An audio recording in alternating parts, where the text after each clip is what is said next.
हमारे चैनल को सब्सक्राइब करें और बेल आइकन दबाएं। नमस्कार, आदाब। मैं अनूप सोनी क्राइम पेट्रोल सतर्क के ब्लैक हेडलाइंस अध्याय के आज के एपिसोड में आप सबका स्वागत करता हूं।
कमलेश जी, हमें तो लगा था इस बार आप एएसआई बन ही जाएंगे, लेकिन प्रमोशन मिल गया किसी और।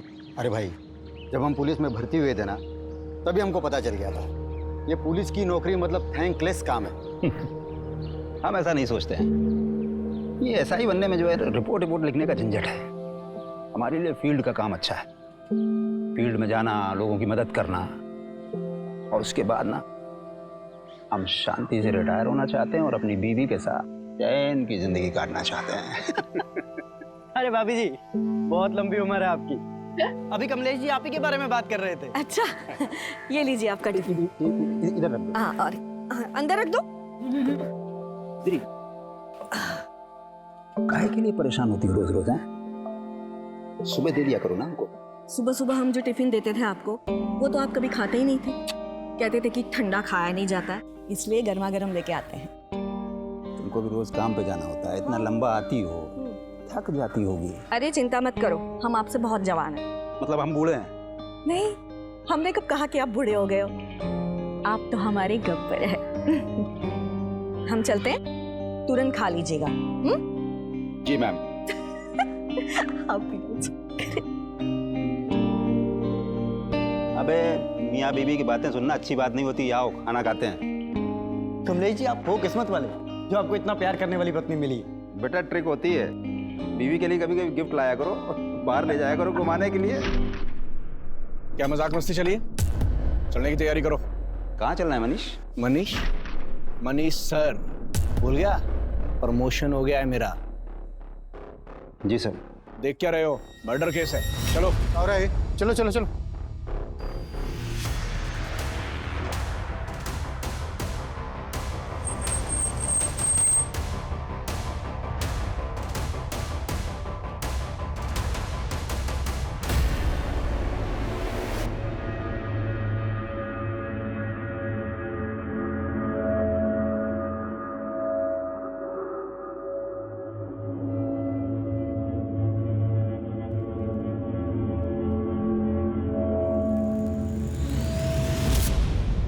सर, लड़की पर पत्थर से वार करके मारा गया है। वो तो देख के पता ही चल रहा है। और तुम यहाँ क्या कर रहे हो? इधर उधर देखो, कुछ मिलता है तो जाओ।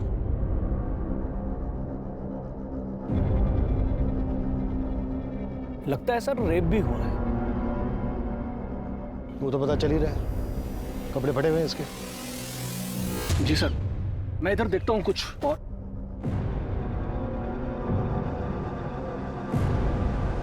जानवरों की तरह नोचा है लड़कियां।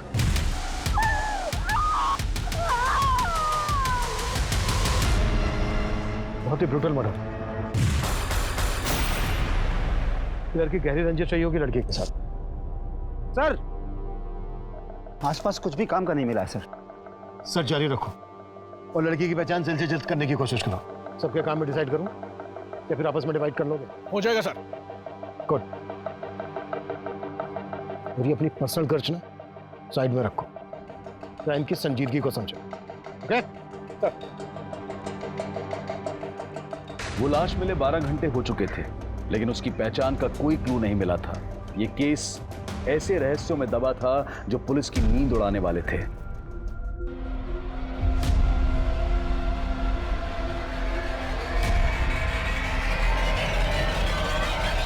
Rarest of the rare rape case है सर।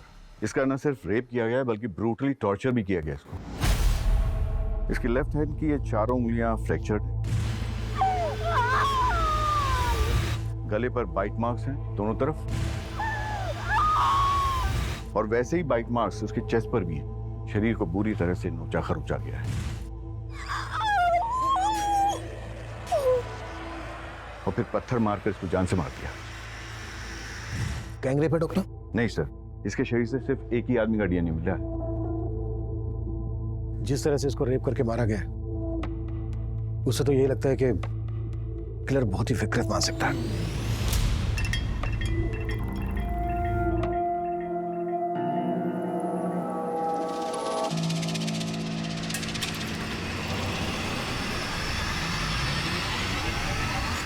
कौन है? डर गई क्या? हाँ? तुम पी के आए हो? अरे मैंने तो सोचा था तुम ड्यूटी पर हो गया आज से नाइट शिफ्ट थी ना तुम्हारी। मेरे पीछे आयाशी करने से बाज नहीं आते तुम। तो तुम यही चेक करने के लिए आज रात ऑफिस ही नहीं गई? हाँ, मुझे तुम्हारी तरह जासूसी करने का कोई शौक नहीं है। अरे नाराज हो? बोला ना, पीने के बाद मुझे छुआ मत करो।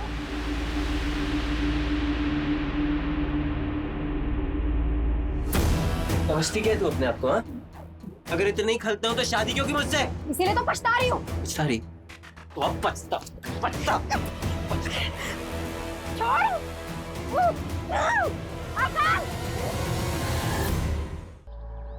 विक्रांत, क्या बात है? बड़ी फुर्सत में बैठे हो, कोई काम नहीं है क्या? रितु चाची, आप तो हमारे काम की हालत जानती है। प्रॉपर्टी में इतनी मंदी चल रही है कि सेल्स परचेस कुछ हो ही नहीं रही। अगर ऐसे ही चलता रहा ना तो दुकान का किराया निकालना मुश्किल हो जाएगा।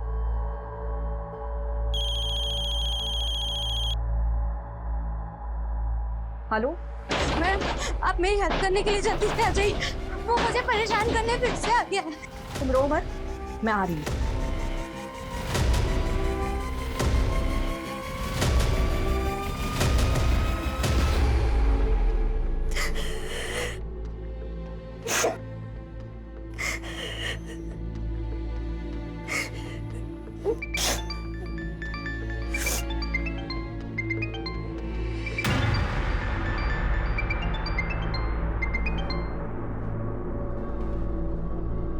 हेलो हेलो सलोनी, बोल क्यों नहीं रही हो? पैसों का इंतजाम नहीं हुआ क्या?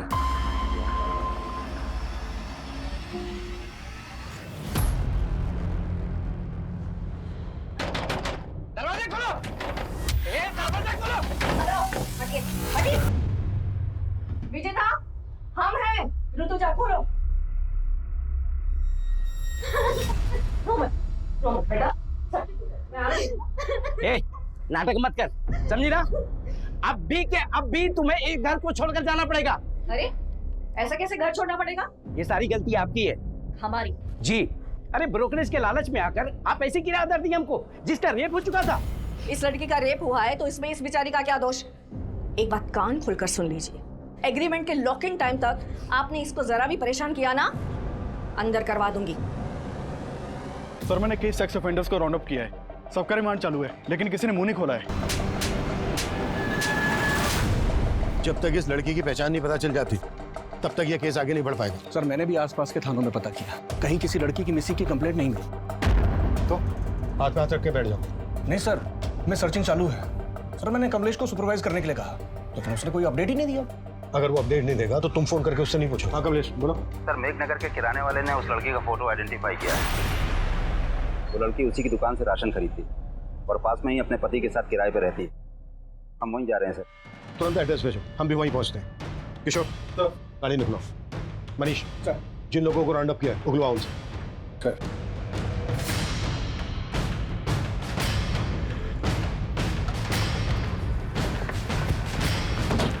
सर लड़की का नाम आरती है।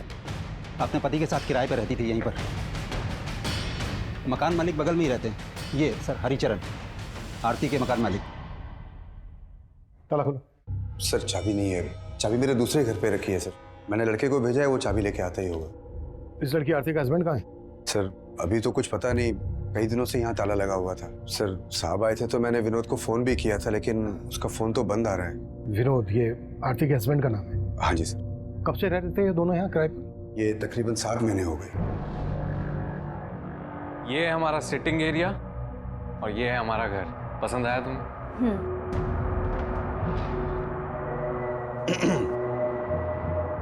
ये घर के एग्रीमेंट पेपर्स है, साइन कर लें।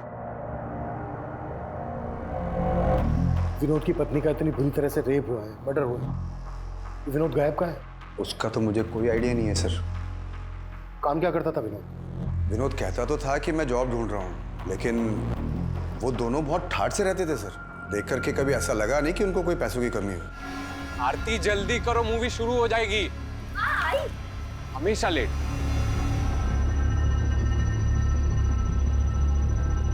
हमेशा कैब से आना जाना, कोई ना कोई फूड डिलीवरी वाला हमेशा गेट पे खड़ा दिखता था। लेकिन सर चौथे पांचवें महीने फिर उन्होंने मेरा किराया नहीं दिया, तो मैंने साफ साफ बोल दिया मेरा मकान खाली कर दो भाई। तो आरती ने एक साथ 6 महीने का किराया मुझे दे दिया। पूरे 6 महीने के? जी। ये चोट कैसी लगी आपको? विनोद से कोई झगड़ा हुआ था क्या? नहीं, वो सर मुझे पूरा यकीन है वो कुछ छुपा रही थी। क्या छुपा रही होगी? Any idea? सर अब आइडिया तो नहीं है, लेकिन उनके रिश्ते अब पहले जैसे नहीं रहे थे। रोज घर से मारपीट की आवाजें आती रहती थी। मुझे पूरा यकीन है कि विनोद आरती पे हाथ उठाने लग गया था। ये कहाँ के रहने वाले थे दोनों? सर वो एग्रीमेंट जो है मेरे पास, उसमें पूरा डिटेल एड्रेस मिल जाएगा सर उनका। एग्रीमेंट से सारी डिटेल्स ले लो, एड्रेस, दोनों के फोन नंबर। सर चाबी।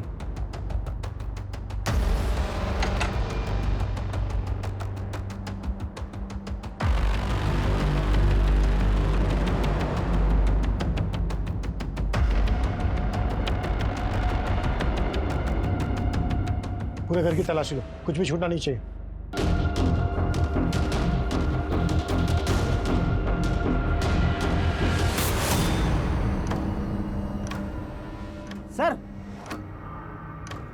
सर कहीं ऐसा तो नहीं कि आरती के पति ने उसका यहाँ पर मर्डर किया हो और फिर लाश जंगल में ले जाके डंप कर दी? लेकिन लड़की के साथ इतना ब्रूटल रेप हुआ, वो यहीं हुआ होगा। किशोर, ये ब्लड सैंपल फोरेंसिक को भिजवाओ, पता करो कि ये ब्लड आरती का ही है। Good job Kamlesh. तुमने काफी जल्दी लड़की की पहचान पता कर ली। सर ये एग्रीमेंट आरती के पति विनोद के नेटिव एड्रेस का। हो सकता है विनोद यहीं जाकर छुपा हो, चल के पता करते हैं। किशोर, तुम आरती और विनोद के बारे में पता करो। क्या वाकई में उनका रिश्ता इस हद तक पहुंच गया था कि विनोद ने अपनी पत्नी के साथ इतनी बुरी तरह से रेप किया, मर्डर किया, या फिर कहानी कुछ और है?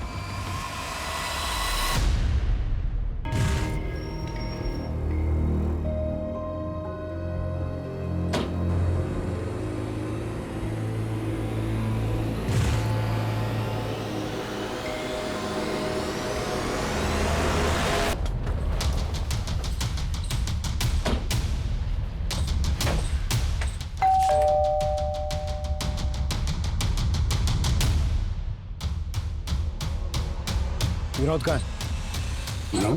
हाँ विनोद, क्या लगता है तुम्हारा?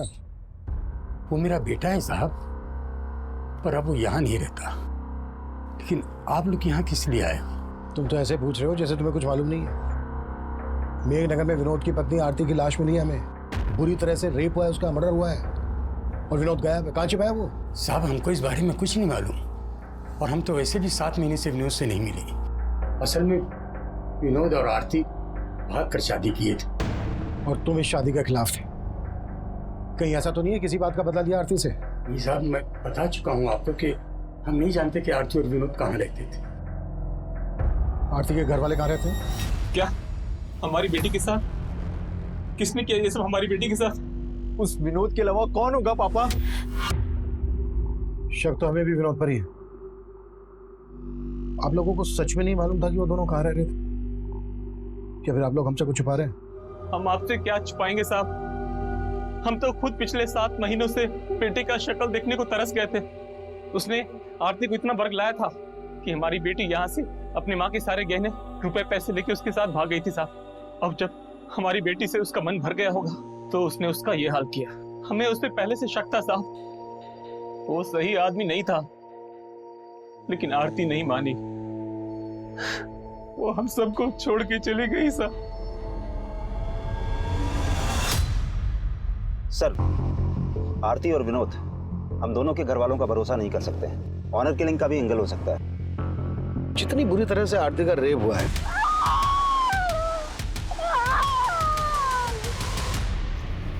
उससे लगता नहीं है कि आरती के घर वालों का हाथ होगा। हो सकता है विनोद के घर वाले इसमें इन्वॉल्व हो। फिर भी दोनों फैमिलीज की एक्टिविटीज पे नजर रखो और विनोद के घर वालों के फोन नंबर सर्विलेंस पे डाल दो। शायद विनोद अपने घर वालों से कांटेक्ट करने की कोशिश करें। Yes sir.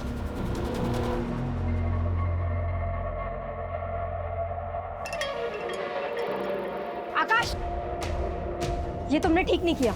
मुझसे बिना पूछे मेरी 7 लाख की एफडी तोड़वा दी। अकाउंट हम दोनों के नाम से था, उसमें मेरे भी पैसे थे। तुम्हारे सिर्फ 1.5 लाख रुपए थे। मुझे मेरे पैसे वापस चाहिए। वो पैसे मैंने इन्वेस्ट कर दिए। क्या? मुझसे बिना पूछे मेरे पैसे इन्वेस्ट कर दिए? तो तुम मुझसे सब कुछ पूछकर करती हो क्या? मुझे तुमसे बहस करने की जरूरत नहीं है। मुझे मेरे पैसे वापस चाहिए तुरंत। मैंने बोला ना तुमसे, वो पैसे मैंने इन्वेस्ट कर दिए हैं। कहाँ इन्वेस्ट कर दिए पैसे?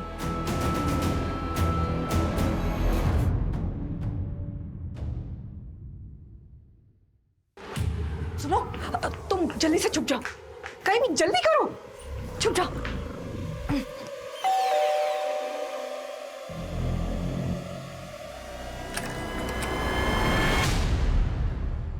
ऋतुजा, मुझे दोबारा से जाना है, जल्दी से कुछ खाने को दे दो। अरे अभी तो आए और अभी जाने की बात कर रहे हो?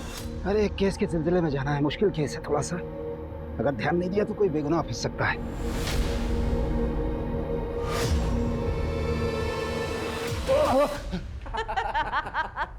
देखा मम्मी, पुलिस वाले भी डरते हैं। आप डर गए ना पापा? लेकिन अचानक हॉस्टल से तू यहाँ पर कैसे आ गया? अरे पूरे 3 महीने बाद आया है और ये मंडे फिर से चला जाएगा। हाँ वो सब तो ठीक है, लेकिन तेरी पढ़ाई ठीक चल रही है ना? पापा आप तो पढ़ाई की बात मत करो ना, हम आप ही का वेट कर रहे थे। बहुत जोरों की भूख लगी है, मम्मी खाना खिलाओ ना। चलो चलो, मुझे भी जाना है।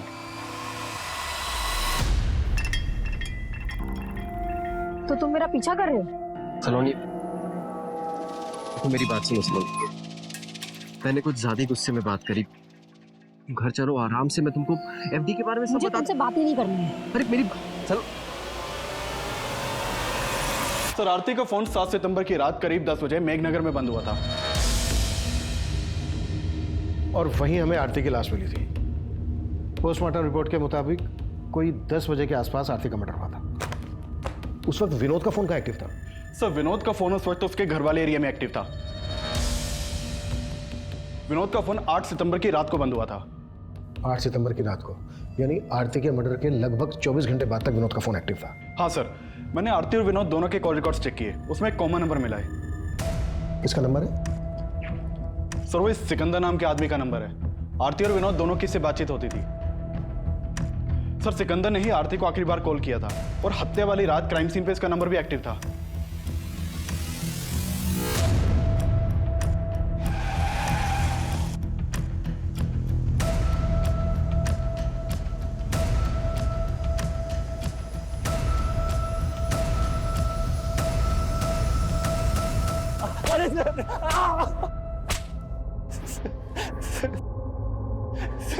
सर, मैं सच कह रहा हूँ, मैंने आरती के साथ कुछ नहीं किया। जहां आरती का मर्डर हुआ वहां तेरा फोन एक्टिव था। अब ये बोल, विनोद भी तेरे साथ मिला हुआ है? क्या तूने विनोद को गायब किया?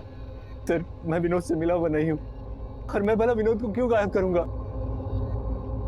लेकिन सर, जब लास्ट टाइम मुझे विनोद मिला था तो वो आरती को लेकर बहुत परेशान था। विनोद, मैंने आरती को कल रात मेघनगर क्रॉसिंग पर ड्रॉप किया था। मैं खुद हैरान हूँ कि वो अब तक घर क्यों नहीं पहुंची। तो आरती है कहाँ? वो विनोद बहुत डरा हुआ था सर, उसके माथे पर चोट भी लगी थी। कैसे लगी थी चोट? ये तो उसने बताया नहीं, शायद कुछ छुपा रहा था। लेकिन सर, लगता है कि आरती को लेकर कोई झगड़ा हुआ होगा। ये कहानी सुना के भटका रहा है हमें। सर मैं सच बता रहा हूँ, मैंने कुछ नहीं किया। विनोद और आरती इतने फोन क्यों करते थे तुझे? सर वो विनोद मेरे गैराज में जॉब करता था। माना विनोद तेरे गैराज में जॉब करता था इसलिए तुझे फोन करता था, पर उसकी पत्नी आरती क्यों फोन करती थी तुझे? सर वो भी जॉब ढूंढ रही थी और विनोद ने ही मुझे उससे मिलवाया था। सर ये मेरी वाइफ है आरती, ये भी जॉब करना चाहती है। आपके तो बहुत सारे कॉन्टेक्ट्स हैं ना, इसको भी कहीं पे जॉब पे लगवा दीजिए ना। वो आरती के लिए जॉब ढूंढ रहा था या फिर तेरी बुरी नजर थी उस पर? क्या किया तूने उसके साथ? सर मेरा विश्वास कीजिए, मैंने आरती के साथ कुछ नहीं किया। उस रात भी वो मुझे रास्ते पर मिल गई थी, वो घर जाने के लिए ऑटो ढूंढ रही थी, तो मैंने उसे मेघनगर क्रॉसिंग पर ड्रॉप किया था। आई एम सो सॉरी आरती, मैं थोड़ा जल्दी में हूँ, मुझे सीधे निकलना, वरना तुम्हें घर तक छोड़ दूँ। इट्स ओके सर, कोई बात नहीं। बाय। बाय।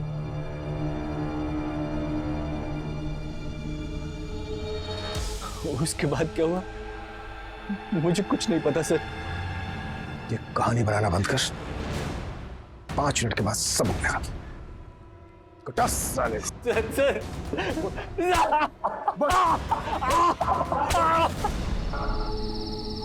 ऑटो ऑटो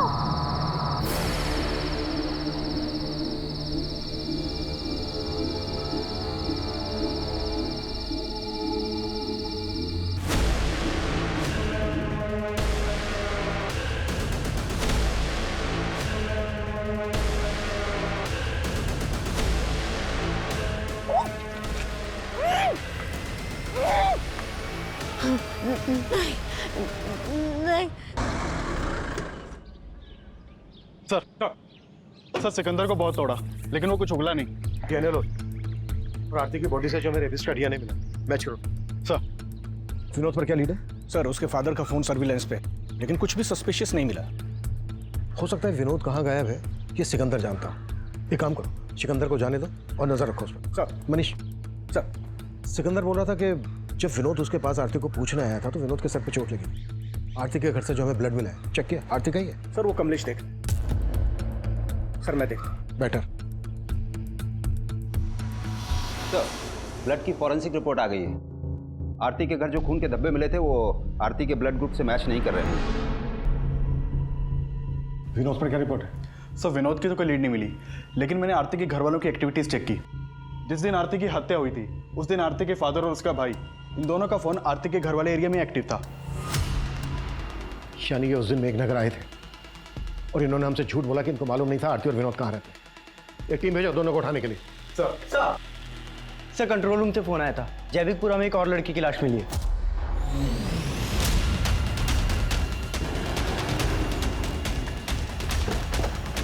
पीछे हो जाओ।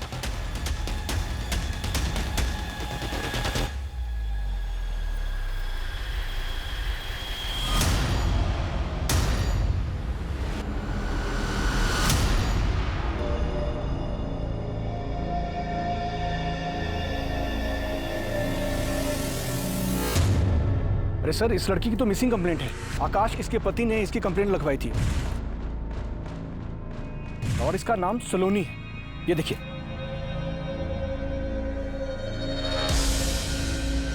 सलोनी की लाश को देखते ही पुलिस को लगा था कि शायद सलोनी की हत्या आरती की हत्या की मोडस ऑपरेंडी इस्तेमाल करके की गई है। आरती की तरह सलोनी के साथ भी दुष्कर्म किया गया था और फिर उसे पत्थर से कुचलकर मार दिया गया था। सलोनी का पति आकाश भी शक के घेरे में था और पुलिस सलोनी और आकाश से जुड़ी हर जानकारी जुटा रही थी। वहीं आरती के केस में आरती के पिता और भाई की भूमिका भी संदिग्ध नजर आ रही थी। तुम दोनों ने बोला था कि तुम दोनों को पता नहीं था कि विनोद और आरती कहाँ रहते थे। 7 सितंबर को तुम दोनों मेघनगर में थे जहां आरती रहती थी।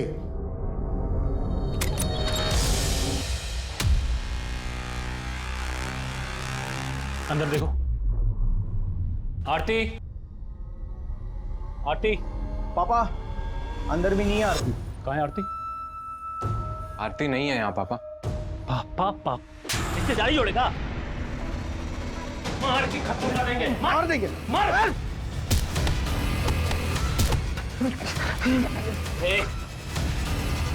कहाँ है हमारी बेटी? मुझे नहीं मालूम है। नहीं मानेगा ये। फोन कहाँ है इसका? आरती का नंबर होगा। आरती, तू कहाँ है बेटा? पापा। आरती, आरती बता सामने।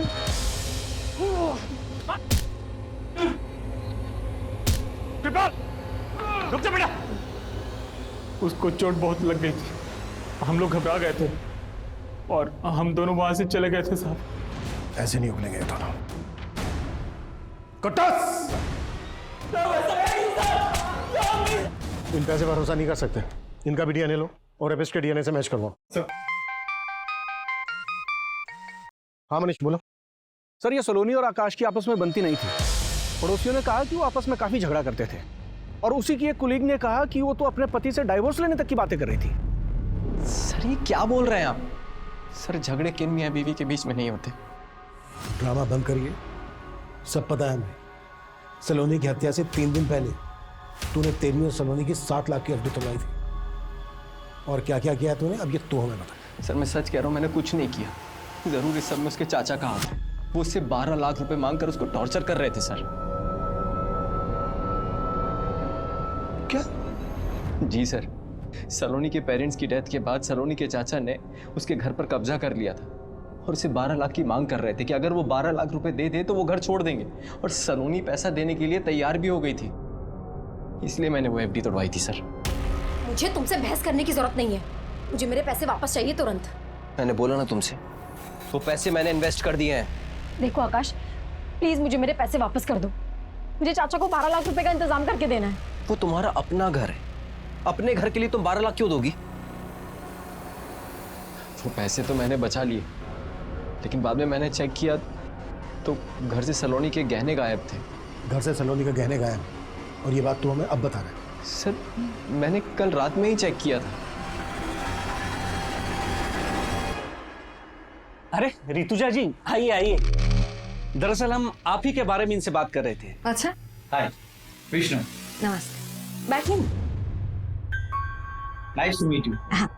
वैसे विक्रांत भाई आपके बारे में बड़ी तारीफ कर रहे थे। अच्छा, दरअसल वो अपना दफ्तरगंज वाला एरिया है ना, वहाँ की जमीन इन्हें पसंद है, खरीदना चाहते हैं। बस इनकी एक छोटी सी डिमांड है।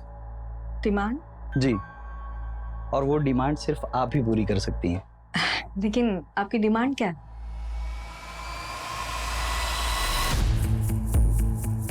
सर ये सलोनी का पति ना बकवास बातें कर रहा है। लेकिन ये घर तो सलोनी के पिता के नाम पे था ना, तो उनके मरने के बाद लीगली ये घर सलोनी का होगा। आप यहाँ क्या कर रहे हैं? मैं यहाँ क्या कर रहा हूँ? अरे हम यहाँ पे रह रहे हैं, इसका मतलब ये नहीं है कि हमने कब्जा कर लिया है। लेकिन सलोनी के ना रहने से कब्जा तो आप ही का होगा ना। सर आपके कहने का मतलब क्या है कि हमने सलोनी का हत्या करवा दिया? ऐसा हो भी सकता है। वैसे सलोनी से 12 लाख किस बात के मांग रहे थे आप? सर सलोनी के पिता की तबीयत हमेशा खराब रहती थी और उनकी बीमारी का सारा खर्च हमने उठाया था, और इसीलिए मैं सलोनी को बार बार फोन करके ये बताया करता था कि मेरे 12 लाख मुझे लौटा दो और ये घर का कब्जा ले लो, और वो तैयार भी थी मुझे पैसे देने के लिए। लेकिन उसका पति ना, मैं जानता हूं, वही उलूल जुलूल की बातें आप लोगों के कान में फूंक रहा है। उसका हिसाब हम कर लेंगे। आपको हमारे साथ चलना होगा, आपका भी डीएनए होना है। मेरा? सर सलोनी का पोस्टमार्टम रिपोर्ट मैंने बहुत ही क्लोजली एग्जामिन किया है, और आरती और सलोनी के दोनों की हत्या में एक ही जैसी सिमिलैरिटीज हैं। जैसे? जैसे सर पे पत्थर मार करके इनकी हत्या की गई, उसके अलावा लेफ्ट हैंड की चारों उंगलियां फ्रैक्चर्ड हैं और एक ही तरह से इनके जिस्म को नोचा गया है। और फिर ये गर्दन पर बाइट मार्क्स। डॉक्टर, सलोनी की बॉडी पे जो रेपिस्ट का डीएनए मिला है, वो डीएनए आरती की बॉडी पे मिले डीएनए से मैच करता है क्या? सर वो तो डीएनए रिपोर्ट आने के बाद ही क्लियर हो पाएगी। और मेरा मानना है सर कि दोनों का रेपिस्ट और कातिल एक ही आदमी है। वो इसलिए क्योंकि अगर आप गौर से देखें तो इन दोनों के गर्दन पे जो ये बाइट मार्क्स हैं बिल्कुल एक जैसे हैं। इसका मतलब आरती के रेप और मर्डर के लिए हम जिन लोगों पर शक कर रहे हैं वही सलोनी के रेप और मर्डर के सस्पेक्ट हैं। कमलेश सर, चेक करो, ये आरती और सलोनी एक दूसरे को जानती थी क्या?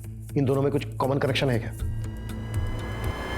काफी कोशिशों के बावजूद पुलिस को सलोनी और आरती के बीच में कोई कॉमन कनेक्शन नहीं मिल रहा था, लेकिन ये साफ लग रहा था कि इन दोनों लड़कियों के साथ दुष्कर्म करने वाला और उनकी हत्या करने वाला आदमी एक ही था।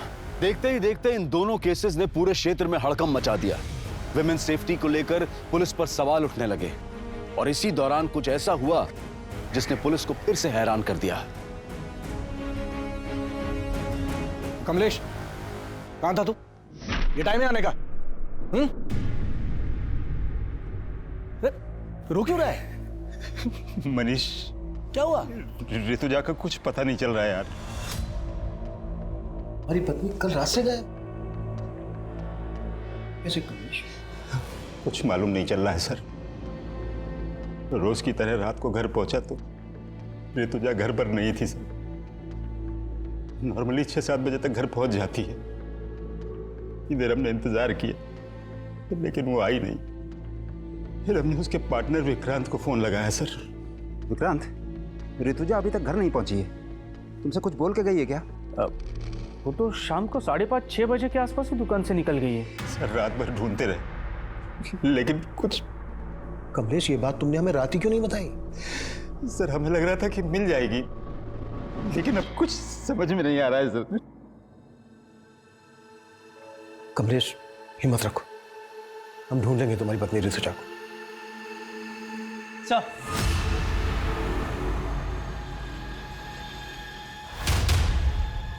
हामिद बोलो।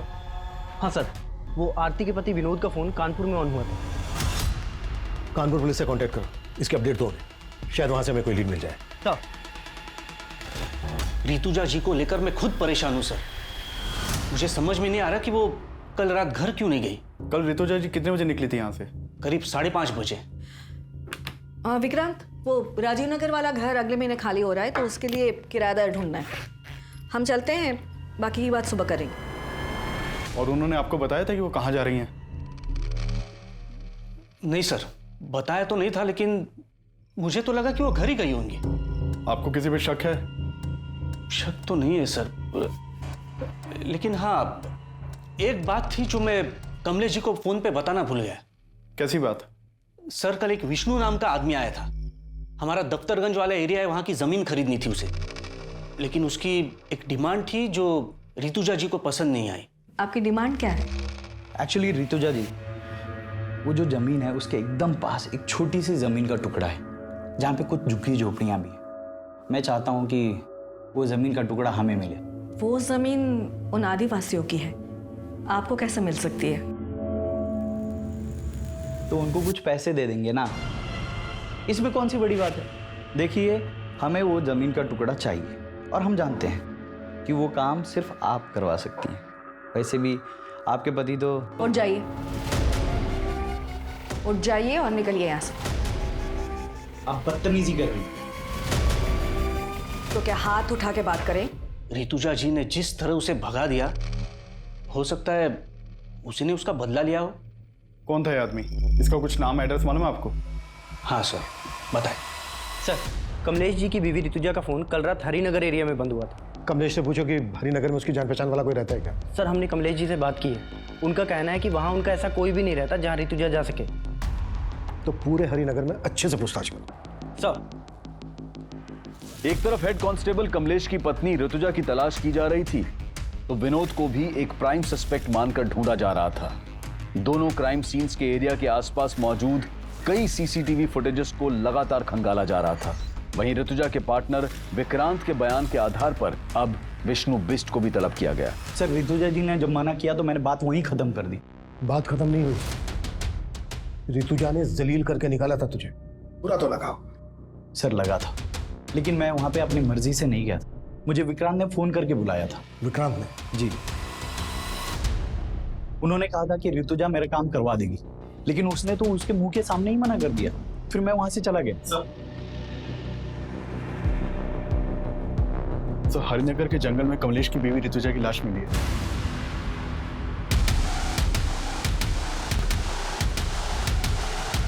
पीछे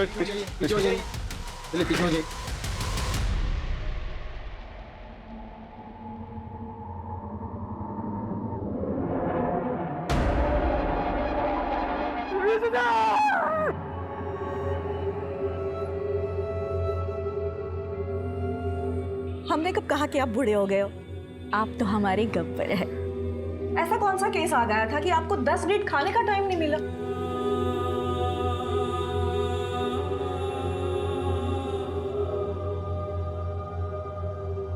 पोस्टमार्टम डॉक्टर का कहना था कि सलोनी और आरती का किलर एक ही हो सकता है। और अभी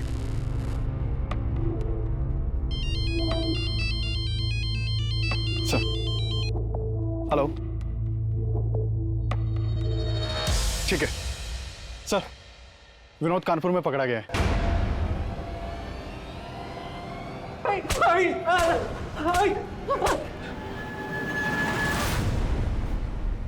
सर, मैं आरती से बहुत प्यार करता था। मैंने कुछ नहीं किया है। फिर भागा क्यों था? सर, मैं डर गया था। उस दिन जब आरती के घर वाले आए तो उन्होंने मुझे बहुत मारा। तब तो मैं वहां से चले गए थे, लेकिन उस रात आरती घर पर नहीं आई। और फिर आरती की हत्या की खबर पढ़ के मैं बहुत डर गया था सर। डर गया था? अगर डर गया था तूने कुछ नहीं किया तो डरने की क्या जरूरत है? सर, मुझसे गलती हो। पैसों की तंगी में मैंने आरती की लाइफ बर्बाद कर दी। पैसे की तंगी? तो कहना क्या चाहता है? सर, मैं चाहता था कि आरती की जॉब लग जाए, लेकिन सिक्का ने मुझसे कहा कि अगर मैं आरती को उसके साथ। वो तुम्हें समझ में आ रहा है? तुम क्या बोल रहे हो? आरती, समझने की कोशिश करो। 3 महीने से किराया नहीं दिया है, कुछ नहीं बचा है हमारे पास। और आरती, अगर तुम नहीं मानी ना तो मकान मालिक हमें घर से बाहर निकाल देगा। तुम ये कहना चाहते हो कि मैं चंद पैसों? आरती, चंद पैसे नहीं है, जरूरत है हमारी अभी। तो क्या करें, घर चले जाएं? एक्सेप्ट करेंगे वो? मार डालेंगे आरती हमें। आरती, जब तक मुझे कुछ अच्छा काम नहीं मिलता तब तक कर लेते हैं ना।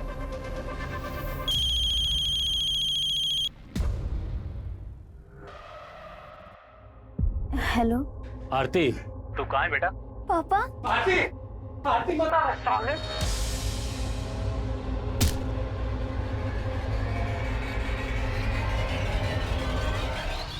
तो जब मुझे पता चला कि आरती के साथ इतना सब कुछ हुआ है तो मेरा शक सीधा सिकंदर पर ही गया। लेकिन अगर मैं आपको उसके बारे में बताता, मुझे ये भी बताना पड़ता कि आरती को वहां पर क्यों भेजता था। अपनी बीवी से धंधा करवाता है और बोलता है भरोसा करो। तोड़ साले को। सर, सर मैं मानता हूँ कि मैं आरती के साथ रिश्ता रख के विनोद को पैसे देता था, लेकिन सर उस रात मैंने आरती को मेघनगर क्रॉसिंग पे ड्रॉप कर दिया था।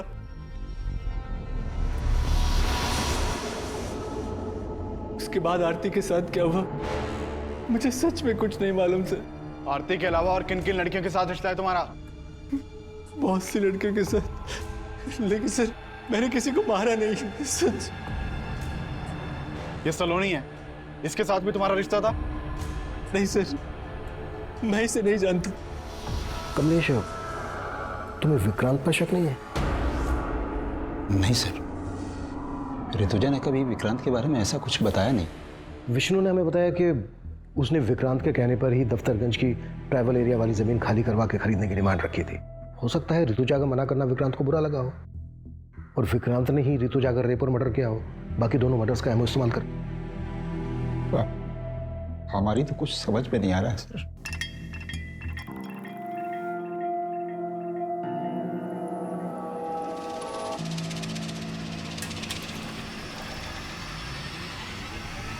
सर, मैंने दोनों क्राइम सीन के आसपास की सीसीटीवी फुटेज चेक की, उसमें एक कॉमन आदमी नजर आया है। ये देखिए सर, ये आदमी मेघनगर में आरती के पीछे जाता हुआ दिख रहा है और जैविकपुरा में सलोनी के पीछे है। कौन ये आदमी? सर, खबरियों से पता लगवाया मैंने। ये एक चरसी है, नशे के लिए चोरी लूट करता है। हमने इसे उठवा लिया है। सर, मैंने किसी को नहीं मारा सर। सर, मामूली सा चोर हूं सर। रेप नहीं किया सर मैंने। सर, मैंने कुछ नहीं किया सर। कुत्ता। सर नहीं। सर, वो चरसी भी कुछ नहीं उगल रहा है। उसका वीडियो ले लो और ऋतुजा के मर्डर के दौरान कमलेश की एक एक एक्टिविटीज चेक करो। सर। किशोर, तीनों विक्टिम्स का कातिल अभी तक पकड़ा नहीं गया है। वो जल्द से जल्द हमारी गिरफ्त में होना चाहिए, इससे पहले कि वो किसी और को अपना शिकार बनाए।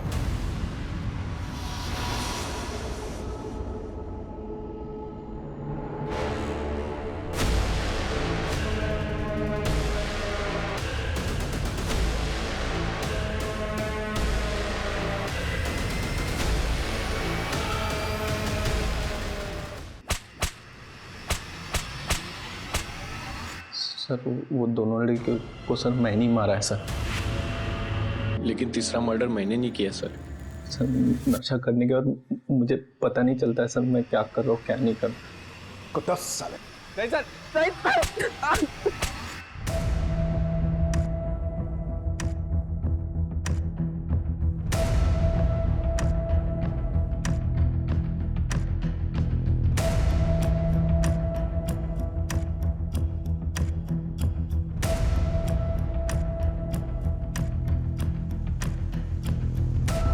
सर आप कहना क्या चाहते हैं? हमने वो मर्डर? हाँ यही कह रहा हूं मैं, वो मर्डर तुम ही ने किया। सर ऋतुजा हमारी बीवी थी। आप जैसा सोच रहे हैं वो गलत है। पिछले 25 सालों से पुलिस की नौकरी कर रहे हैं, आज तक वर्दी पर दाग नहीं आने दिया है। कमलेश ये किताबी बातें बंद कराओ। तो आप भी फैक्ट रखिए ना सर। हमें फंसाने की साजिश हो रही है सर। कैसे साजिश? जो भी कहना चाह रहे हो खुल के बोलो। हम कुछ नहीं कहना चाहते सर। अगर आपको लगता है कि हम कातिल हैं तो प्रूव करके दिखाइए।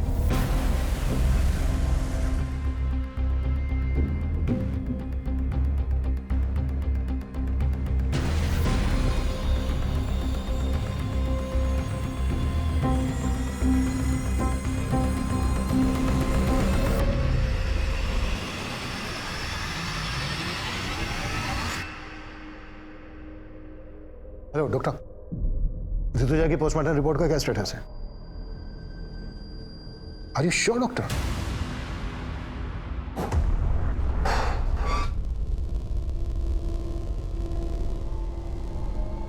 सर क्या है ये सब?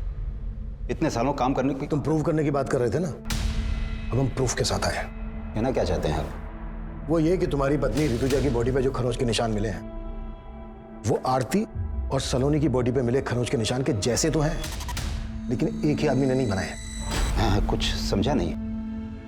ऋतुजा की बॉडी पर खरोंच के निशान पर्पसली बनाए गए, वो भी तब जब वो मर चुकी थी। उसके मरने के बाद आरती और सलोनी की बॉडी पर जो खरोंच के निशान मिले हैं वो तब बने जब वो जिंदा थी।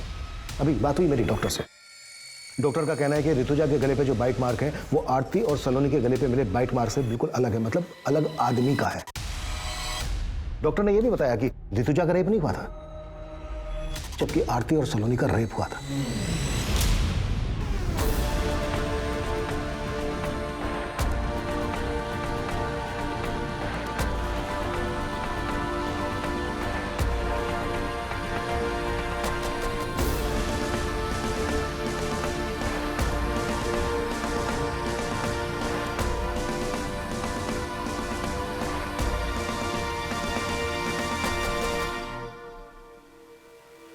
आरती और सलोनी के केस का एमओ ऋतुजा के मर्डर करने के लिए इस्तेमाल किया गया है। अब सवाल यह बनता है कि आरती और सलोनी के केस के एमओ की बारीकी हमारी टीम और पोस्टमार्टम डॉक्टर के अलावा किसी और को तो मालूम नहीं थी। हमने ना ही किसी अखबार में दिया, ना ही सोशल साइट पर। यह एमओ कुछ ज्यादा ही परफेक्टली इस्तेमाल किया गया, इसलिए हमें तुम पर शक हुआ। और हमने जब तुम्हारे घर पे नजर रखी तो हमें कलसी नाम की लड़की के बारे में पता चला। रिश्तेदार है ना तुम्हारी। हमने कलसी और तुम्हारे बेटे सनंत दोनों को उठवा लिया। सर हम और सारंत एक दूसरे को बचपन से जानते हैं। हम अपनी सारी प्रॉब्लम्स हमेशा सारंत के साथ ही शेयर करते थे और हमें पता ही नहीं चला कि हम कब एक दूसरे के करीब आ गए। तुम दोनों तो कजन हो ना, फिर भी। सर हमसे एक बार भूल हो गई थी, हमने सोचा दोबारा ऐसा नहीं करेंगे, लेकिन ऐसा नहीं हो पाया सर। मैं उस वीकेंड पे हॉस्टल से सीधा घर पे आया था और मम्मी पापा के एब्सेंस में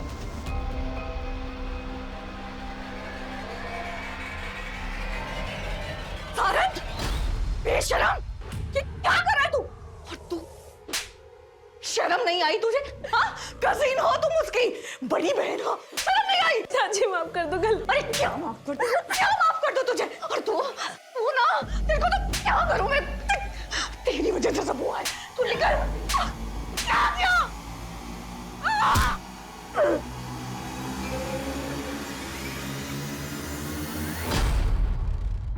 हम डर गए थे सर, और पापा को बताने के अलावा हमारे पास और कोई चारा नहीं था। हमने पापा को कॉल किया सर। हेलो पापा। क्या हुआ मम्मी को? Papa mummy. ऋतुजा क्या हुआ है? सच सच बताओ क्या हुआ है? दोनों लोग तुम सच सच बताओ क्या हुआ है? क्या हुआ है? मुझे माफ कर दो पापा। सर, हम अपने बेटे को बचाना नहीं चाहते थे, लेकिन उसको गिड़गिड़ाते देख हमारा मन पसीज गया। सोचा कि ऋतुजा को तो खो ही चुका हूं, और अब बेटे।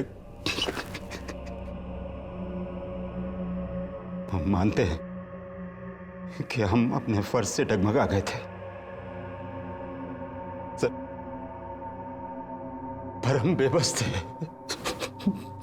थे साहब। आरती और सलोनी वो बेबस पीड़िताएं थीं जिनके अपनों ने कभी उनका साथ नहीं दिया। लेकिन कमलेश जिस बेबसी से लड़ रहा था, उस बेबसी में शायद कोई भी अपने फर्ज से डगमगा सकता था। लेकिन ऐसी स्थिति में जब सही और गलत का तराजू हमें ऐसे असमंजस में डाल रहा हो, तो हमारे फैसले का पलड़ा सच और सही की तरफ झुकना चाहिए। क्योंकि झूठ और गलत को जितना भी छिपाने की कोशिश की जाए, वो एक ना एक दिन सामने आ ही जाएगा। अब मैं अनूप सोनी आपसे विदा लेता हूं। फिर मुलाकात होगी क्राइम पेट्रोल सतर्क के ब्लैक हेडलाइंस अध्याय में एक और नए केस के साथ। और याद रखें, क्राइम और आपके बीच में सिर्फ इतना फर्क है कि आप कितने सतर्क हैं। सतर्क रहें, सुरक्षित रहें। जय Hind. For more updates, subscribe to our channel, click the show links and enjoy watching the videos.